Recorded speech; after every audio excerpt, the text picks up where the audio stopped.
திருப்பாவை 12. கனைத்திளங்கற்றெருமை கன்றுக்கு இறங்கி நினைத்து முளைவழியே நின்று பால் சோர நினைத்தில்லம் சேராக்கும் நற்செல்வன் தங்காய் பனித்தழை வீழ நின் வாசல் கடைப்பற்றி சினத்தினால் தென் இலங்கை கோமானை செற்ற மனத்துக்கு இனியானை பாடவும் நீ வாய் திறவாய். இனித்தான் எழுந்திராய் இதென்ன பேருறக்கம் அனைத்தில்லத்தாரும் அறிந்தேலோர் எம்பாவாய். திருப்பாவை 12. பொருள். பசியால் வாடித்திரியும் தனது கன்றுகளை எண்ணிய எருமைகள் தங்கள் மடியில் சொரியும் பாலை சிந்தியபடியே அங்கும் இங்கும் செல்கின்றன.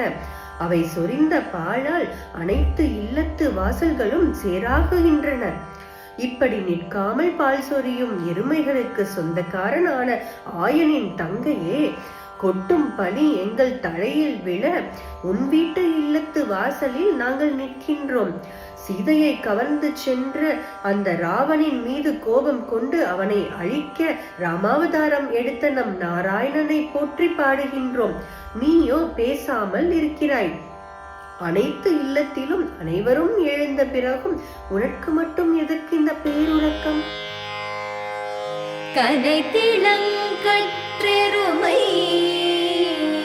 கன்று கிறங்கி நினைத்து மூலை வழியே நின்று பால் சோர நனைத்தில்லம் சேராக்கும் நற்செல்வன் தங்காய் நனைத்தில்லம் சேராக்கும் நற்செல்வன் தங்காய்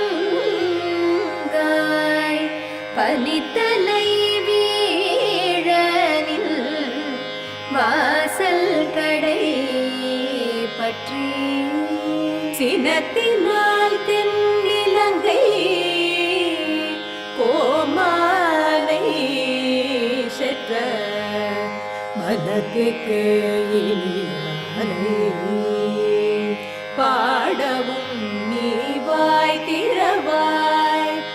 இனித்தான் எழுந்திராய் இதென்ன பேருறக்கம்.